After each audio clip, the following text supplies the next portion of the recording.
बाबा जी के एक भक्त थे जिनकी काफ़ी उम्र हो चुकी थी और उनको कोई संतान नहीं थी। बाबा जी ने एक बार उनको सेब प्रसाद के रूप में दिया और कहा अपनी पत्नी को खिला देना, वह गर्भवती हो जाएगी। लेकिन उन्होंने वह सेब जाकर किसी 70 वर्ष के वृद्ध व्यक्ति को दे दिया और उस प्रसाद के बारे में सारी बातें भी बता दी।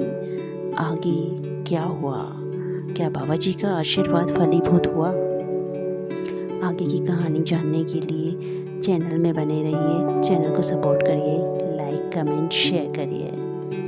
बाबा के द्वारा भक्तों को दिए जाने वाले प्रसाद का विशेष महत्व होता था। वो बहुत सोच समझकर अपने भक्तों को प्रसाद देते थे। एक बार बाबा प्रयागराज के कन्नलगंज में एक भक्त के आवास पे ठहरे हुए थे। इसी बीच प्रयागराज के प्रसिद्ध व्यक्ति स्वामी जगत प्रसाद उनके दर्शन के लिए पहुँचे।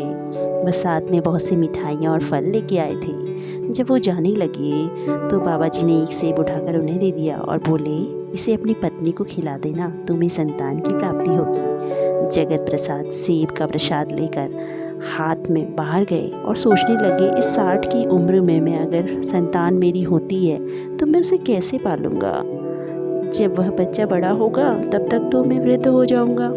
जगत प्रसाद अपने भतीजों को ही अपनी संतान मान चुके थे और उनकी देखभाल कर रहे थे। इसी बीच एक वृद्ध बाबा के दर्शन के लिए आए थे और उनकी उम्र लगभग 70 बरस की होगी। जगत प्रसाद ने उनसे बात करते हुए बाबा का प्रसाद दिया और दिखाया और सारी बात बताई। वह सज्जन भी निसंतान थे। जगत प्रसाद ने कहा, यदि उन्हें संतान की इच्छा है तो ये सेब वह ले ले। तो वह सज्जन सेब लेकर घर चले गए। सेब को खाने के बाद उनकी बूढ़ी पत्नी गर्भवती हुई और उनके घर एक बालक ने जन्म लिया, मगर वह बालक 2 साल की उम्र में ही चल बसा। इस घटना के बाद कई वर्षों तक जगत प्रसाद ने जब बाबा से मिलने गए तो उन्होंने बाबा से उस चमत्कारी सेब के बारे में पूछा और कहा कि बाबा, उस बच्चे की मृत्यु कैसे हो गई? बाबा ने कहा, वह सेब मैंने तुम्हें दिया था, तुम एक 62 साल की बुढ़िया को खाने को दे दिया तुमने, फिर बच्चा कैसे बच सकता था?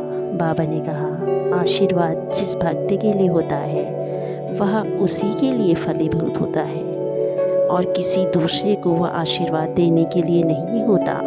इस प्रकार जगत प्रसाद जी जान गए कि वह आशीर्वाद उन्हीं के लिए दिया गया था, ना कि किसी और के लिए। इस प्रकार बाबा जी को सब पता था कि किस भक्त को कैसा आशीर्वाद दिया जाना चाहिए। इसी तरह की कहानियाँ सुनने के लिए आप चैनल में